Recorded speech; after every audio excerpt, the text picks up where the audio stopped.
How's it going, guys? It's your boy Jose Castillo, real estate investor, wholesaler, realtor, you name it, we do it. We get the job done, guys. Today I want to quickly break down that check that I just posted for the $45,000, guys. What list it came from, what marketing strategy, things of that nature, right, guys? So I was able to close a deal in about 30 days for $45,000 as an assignment, guys. It was a journey, right? This lead came in as an eviction list, right? It was an eviction list, and the marketing was outbound calling, right? My cold callers handled this lead, right? So they made contact with the gentleman. They actually had to put him on a follow-up, spoke to him multiple times. Once he was ready, he was sent over to the acquisitions team, guys. I still personally work there. I'm always going to appointments, things of that nature. So we wound up giving him a call back. We spoke back and forth. We set the appointment, guys, and when I went to the appointment, I almost felt like I was wasting my time just because the guy was kind of delusional. Like, his number was way too high, right?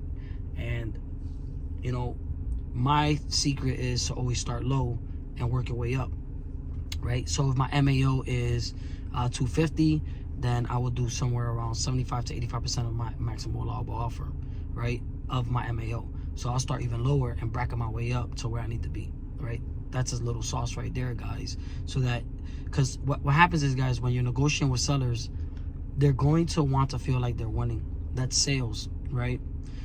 So to be able to do that, you have to start going lower and then working your way up, right?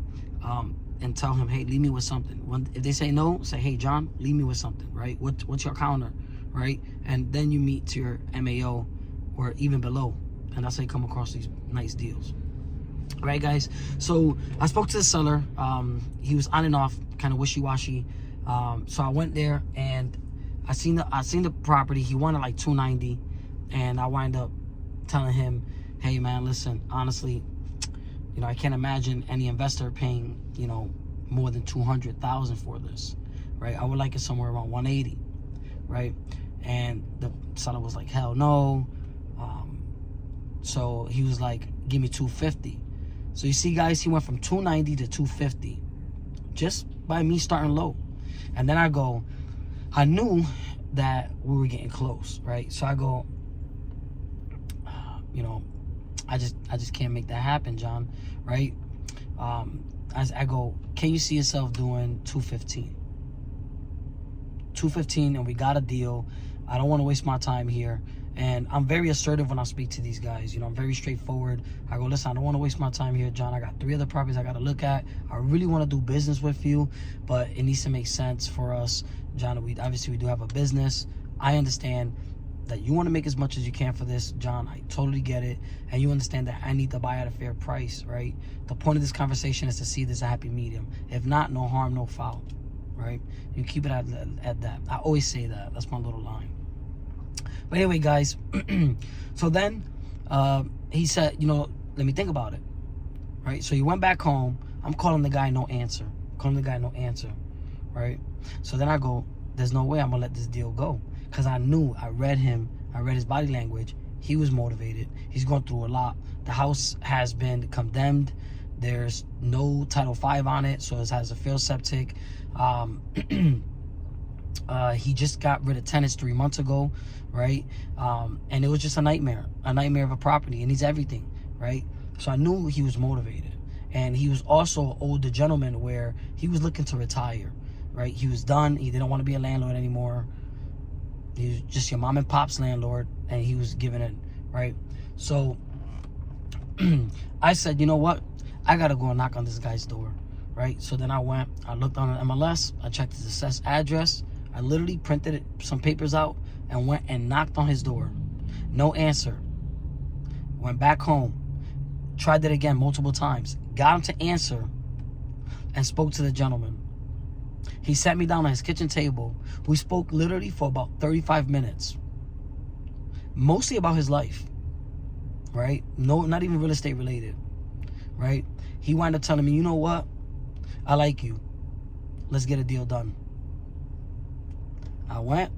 I said, all right, let's get it done, right? I'm ready to move forward. I whipped out the contract. I already had it signed, except for the price.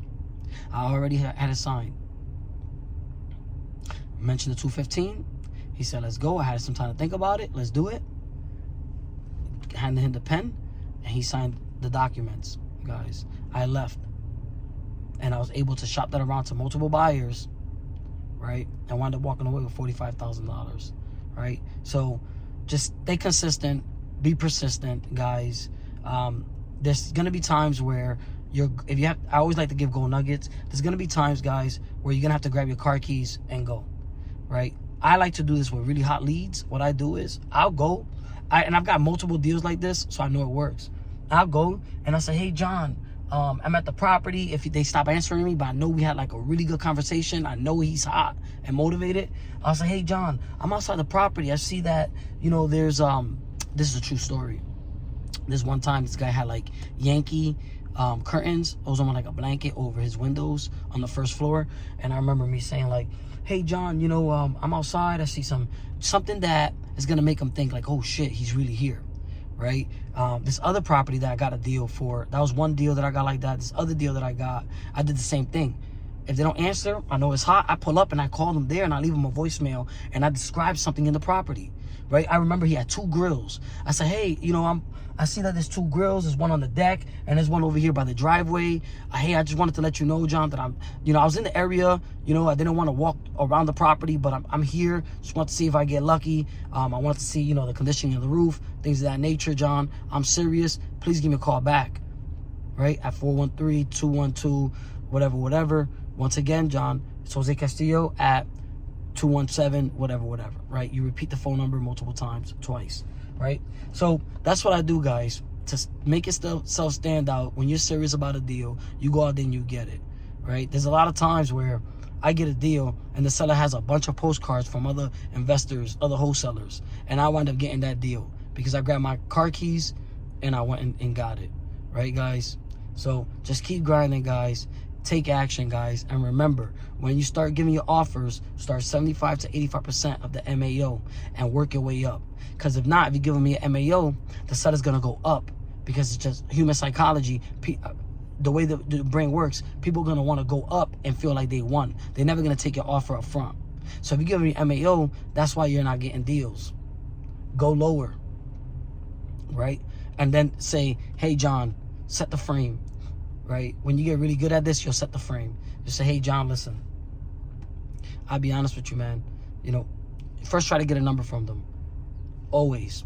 If they don't, then you want to say this. Or say, hey, John, listen, the last thing I want to do is throw a number out there, right? That could be detrimental to our relationship, right? It would really help me to find out where you need to be on price. If they say no, when you give an offer, you don't say, I can give you this offer. You say, well, investors are paying anywhere between this, John. Is that something you willing to consider? If they say, no, fuck you, they get all upset and pissed off, that's when you say, John, I told you that I don't want to just throw a number out there. That could be detrimental to our relationship. I mentioned that. Leave me with something, right, John? Like, I don't want to waste our time here, but I need to know, I know I'm serious, right? And you seem like you want to sell, right? I need your help. I always ask for help too. John, I need your help here, John. Right? I need you to work with me, John. Right? Hey, guys, that's how you do it, man. It's been a long time since I dropped the video. I've been always, I'm busy. I'm not like this YouTuber or nothing like that, but I always like to give back on my videos. I like to make sure that I jam-pack it with some education, guys. Right? Show me some love, man. Hit the subscribe button, man. Maybe I'll drop some more videos. Keep it pushing, guys, because once I see things like that, I'll be like, you know what? People are watching, right? And I always want to educate. I'm a teacher by nature. So I'm not a YouTuber, man. I'm just somebody out here really grinding, getting it, hustling just like you, right? So keep pushing, keep grinding, guys. Take action. Take care. Bye.